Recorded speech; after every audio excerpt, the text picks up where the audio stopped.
هذه آثارها تدل علينا، فانظروا بعدنا لمن وصل. شكرا جزيلا. السلام عليكم ورحمة الله وبركاته.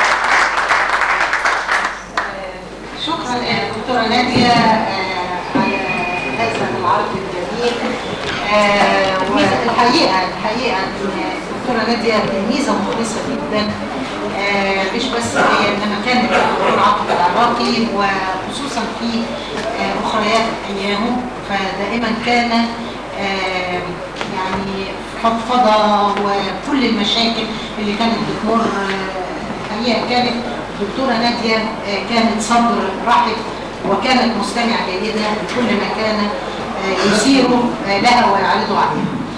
ووفاء منها انها فعلا اشرفت معي على هذه الرسالة، وكان طبعا من اختياره ومن هو طلب لجنة المناقشة بالاسم، ولأنه قال لن يناقشني إلا الأستاذ الدكتور أحمد الجزار والدكتور جمال سيبوس، وكانت وصية ونحن التزمنا بهذه الوصية.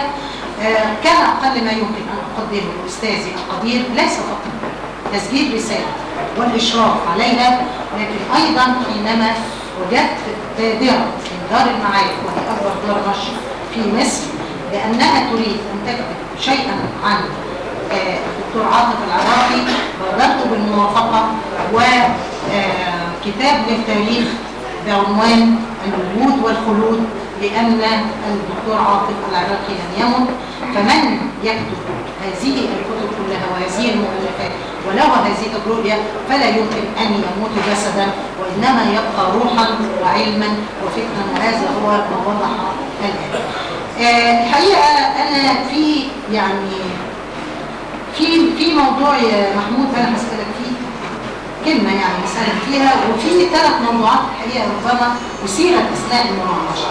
كان موضوع الشهادة، الموضوع بعنوان أسس المنهج التكتيبي عند عاطف العراقي وأثره في الفكر العربي المعاصر. أنا الحقيقة تركيز من محمود كباحث وهو في الماجستير كان من الصعب جدا انه يبرز اثر هذا المنهج في مفكرين موجودين في العصر الحاضر اللي احنا موجودين فيه، وربما هذا ما اشار اليه الاستاذ الدكتور احمد الجزار والدكتور جمال سيدبي. لماذا لم تكن هناك شهادات في من المفكرين او الاعضاء اللي موجودين على اثر الدكتور عاطف العراقي عليه؟ أنا الحقيقة لم أحدث موضوع الشهادات لسبب. هذه رسالة علمية، والرسالة العلمية دائما لها مقتضيات محددة. الشهادة دائما ما سيكون فيها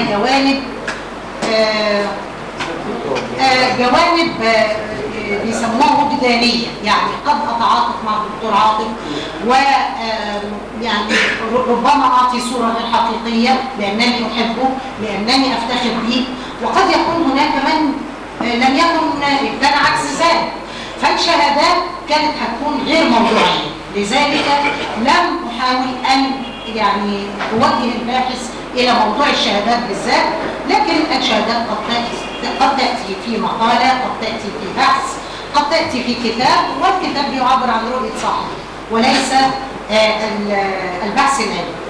ده موضوع الشهادات. طبعا يحتاج بعد كده الموضوع إلى أننا نبرز كيف كان لمنهج الدكتور عاطف العراقي أثر في تلامذته أو بعض المفكرين اللي تأثروا بهذا المنهج، وهل فعلا تأثروا أم لا؟ دي تحتاج إلى وقت ودراسة ومؤلفات نبرز فيها هذا الجانب، وهذا لم يتحقق إلى الآن. موضوع العراقي فيلسوفا أو مفكرا، الحقيقة أن الدكتور عاطف كان دايما يفرق ما بين المفكر وما بين الفيلسوف. نحن في هذا العصر ليس هناك فلاسفة، لأن كلمة فيلسوف مرتبطة دائما بما يمكن أن يكون له مذهب فلسفي، والمذهب الفلسفي له خصائص معينة، أن يكون قد تكلم على مباحث فلسفية، وجود، معرفة، قيم، أن يكون له جوانب متعددة في الأخلاق، في السياسة، في الوجود، في المعرفة، أما المفكرين في العصر الحاضر، لذلك الدكتور عاطف العراقي لم يحب أن ينادى بفيلسوف، وإنما كان دائما مفكرا. وأيضا ذكر أن عصر الفلسفة انتهى بوفاة الفيلسوف ابن رشد وليس المفكر ابن رشد، لأنه من بعد ابن رشد طبعا حدث نوع من ضعف التفكير الفلسفي، ودخلنا في متاهات التفكير الديني، ولا أريد أن أقول التفكير الديني وإنما ربما يكون التفكير السلفي، التفكير الأشعري، التفكير اللي هو أبعد إلى حد كبير المنهج العقلاني وعن مجال الفكر. لذلك كان يحب دائما أن يسمى مفكرا، لأن المفكر هو الذي لديه رؤية عقلية نقدية تنظر إلى الواقع وتحاول أن تغير هذا الواقع بكل جوانب اجتماعية، جوانب سياسية، جوانب اقتصادية. فالمفكر شامل لكل جوانب الحياة. فكلمة مفكر ربما تكون أوسع من كلمة فيلسوف الذي انحصر في مجال مباحث معينة. علاقة الدين بقى بالعلم والفكر والفلسفة هي علاقة خطيرة جدا جدا جدا. ربما يفهم البعض أن الدكتور العراقي نادى بفصل الدين عن الدولة، ولكن في حقيقة الأمر هو أراد أن يكون لكل المجال ليس تقليلا من شأن الدين، وإنما احتراما وتعظيما وتكريما للدين، لأن الدين ثابت وقواعده ثابتة ومبادئه لا تتغير. حين أربطه بالعلم أو حين أربطه بالحياة السياسية فقد تبدل الدين. فنحن الآن في متاهة الخلط بين الدين والسياسة، والخلط بين الدين والمجتمع، والخلط بين الدين والعلم. هل يمكن أن نقول أن الدين أو الإسلام أو القرآن به نظريات علمية ثم بعد 5 سنوات أو 10 سنوات أو 100 سنة تعرض نظرية جديدة لتنقض ما جاء في القرآن؟ إذا القرآن متغير، القرآن ليس ثابت، القرآن غير صالح لكل زمان ومكان، وهذا ما أراده الغرب.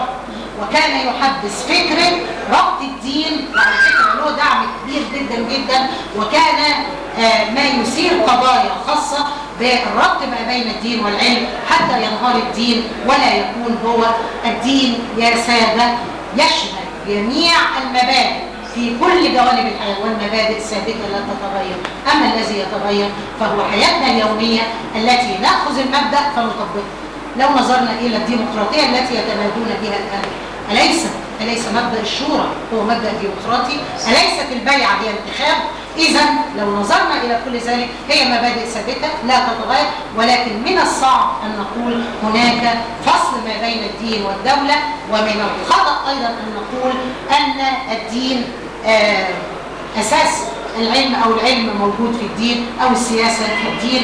هي نظرة يجب أن تكون نظرة موضوعية إلى الدين وإلى العلم وإلى كل جوانب الحياة. فنحن يحكمنا الدين ولكن لا يتدخل في الفرعيات والجزئيات، وإنما ترك ذلك لمصالح العباد، وهو ما يسمى بالشريعة التي تتغير بتغير الزمان والمكان. أنا هكتفي بذلك، ولكن في كلمة عايز أسألك فيها يا محمود. أنت بتقول الفكر المصري، أنا أول مرة الحقيقة وذكرتها في صفحة 68 وقلت الفكر المصري. ماذا تقصد بالفكر المصري؟ وهل هناك فكر سوري وفكر ياباني وفكر سعودي؟ لا أعتقد إطلاقا أن الفكر إما أنه إسلامي أو زي ما كان بيقول أستاذنا دكتور عاطف عربي وله مبرراته في ذلك ونحترمها، رغم أن أنا كنت ضدها، لكن أحترم أنه كان دائما ما ينادي بالعروبة وله مبرراته في ذلك حتى لا يختلط الإسلام بالفكر. وكانت له رؤيته التي لو فهمناها بطريقة صحيحة لقلنا أنه إسلامي عربي ولم نقل فقط أنه عربي. فما يسمى بالفكر المصري كلمة جديدة تماما ولا أعرف من أين أتيت به، لا أعرف. صفحة 68.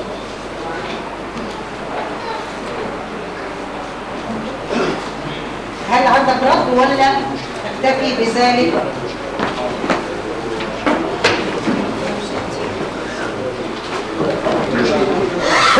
والعراقي يرى أننا إذا أردنا لأنفسنا مستقبلا في مكان الفكر المصري، هل هي العصري؟ العربي والعصري، لكن النص قال اذا كانت خطأ في العصري ولا العربي يبقى صلحها بقى، لان انا الحقيقه يعني شكرا جزيلا للساده الحضور لاستماعكم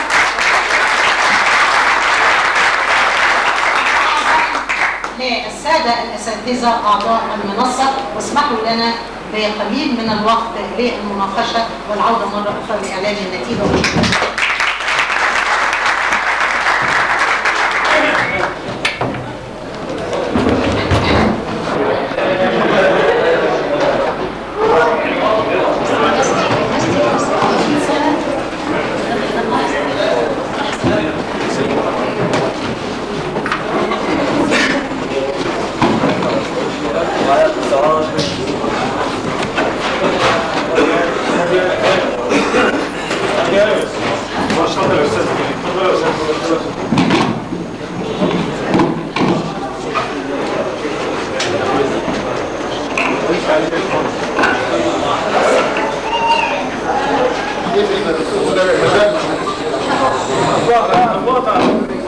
بسم الله الرحمن الرحيم.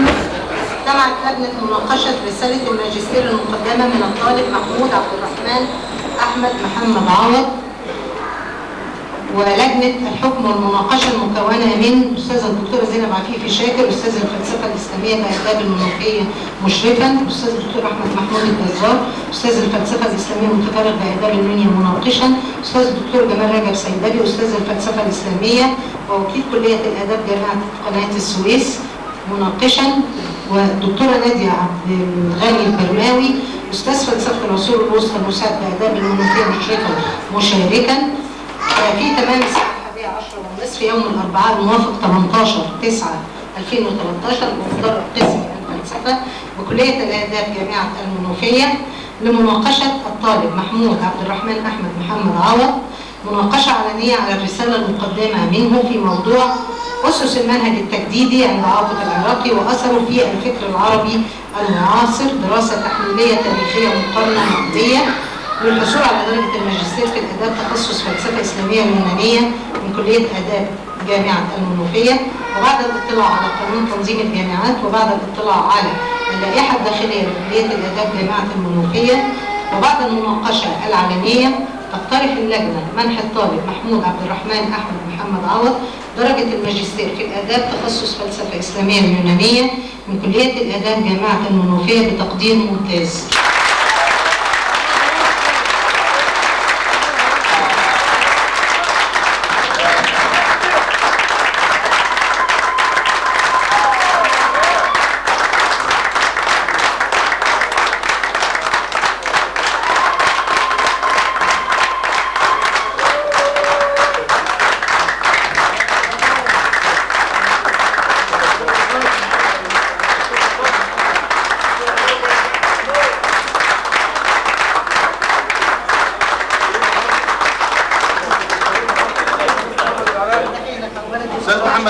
محمد العراقي فين؟ طيب محمد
معلش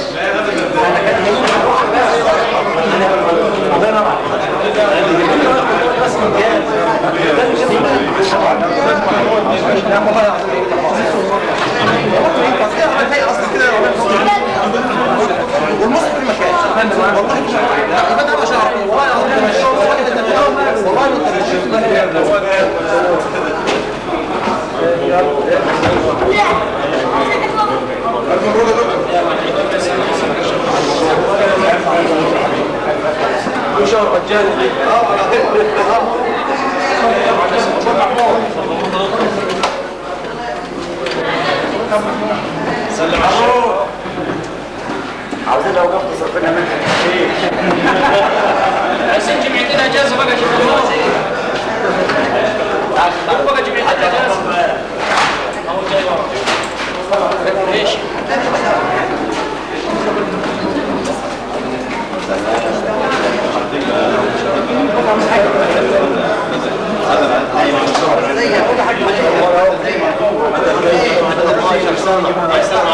شهرين والله. ألف مبروك أبو الحاج، ألف مبروك. الله يخليك. ألف مبروك. ما سيبها تخلي يصير بيني وبينك انا لحد الان حاطين عليه. انا مش فاضي. ألف مبروك يا حاج. انت محمود عاوزين العروسه. ها؟ عاوزين العروسه واللي انت قلت عليه.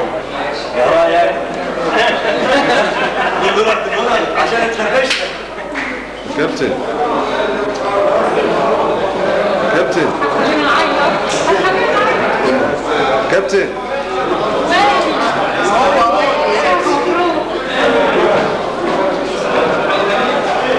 الصور بدنا الصور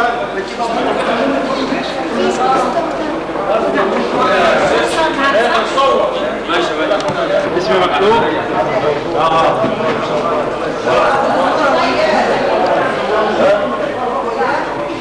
تعالى شمال شويه بس صور مش صورتهم خلاص هو بقى كده عشان الصور يلا يلا يلا بينا يلا